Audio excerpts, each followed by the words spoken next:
நாங்கள் 2018 முதல் அரசியல் கட்சி ஆரம்பிச்சு கிட்டத்தட்ட 6 முறை 234 சட்டமன்றம், 39 பாராளுமன்றம், 25 மாநகராட்சி, 128 நகராட்சி, 528 பேரூராட்சிகளிலும் களம் கண்டிருக்கின்றோம்.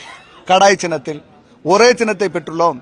இப்பொழுது இருக்கின்ற தமிழகத்தில் இருக்கின்ற அவல நிலையை போக்குவதற்கு தியாக தலைவி சின்னம்மாள் அவர்கள் ஒருவரால் மட்டும்தான் முடியும் என்று தீர்மானம் நிறைவேற்றி இந்த தருணத்தில் சரியான ஒரு அரசியல் மாற்றம் ஏற்பட வேண்டும் என்றால் தியாக தலைவி சின்னம்மாள் அவர்களுடைய தலைமையில் தான் ஏற்படும் என்று நாங்கள் நினைக்கின்ற காரணத்தால் தமிழகம் முழுக்க தியாக தலைவி சின்னம்மாள் அவர்கள் என்ன கூறுகின்றார்களோ அதை செய்ய அண்ணா எம்ஜிஆர் திராவிட மக்கள் கழகம் தயாராக இருக்கின்றது என்று இந்த தருணத்தில் தெரிவித்துக் கொண்டு விடைபெறுகிறேன். நன்றி, வணக்கம். இப்பொழுது தமிழகத்தில் நடக்கின்ற ஒரு அராஜக போக்கான அரசை நீக்குவதற்கு தியாக தலைவி சின்னம்மா அவர்களே ஒருவர் சரியான நபர் என்று எங்களுடைய கட்சி கருதுகின்ற காரணத்தினால் நாங்கள் அம்மாவை சந்திப்பதற்காக வந்திருந்தோம். அம்மாவிற்கு ஆதரவு தெரிவித்துள்ளோம்.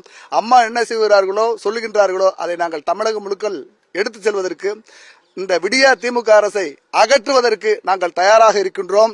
பட்டி தொட்டிகளாம் எங்கென்றும் சென்று நமது தாய் திருநாட்டை காப்பாற்றுவதற்கு என்னென்னலாம் செய்ய முடியுமோ எல்லா வழியிலும் தியாக தலைவி சின்னம்மாள் அவர்களுடைய தலைமையில் செய்வோம் என்று உறுதிமொழி ஏற்று விடைபெறுகிறேன்.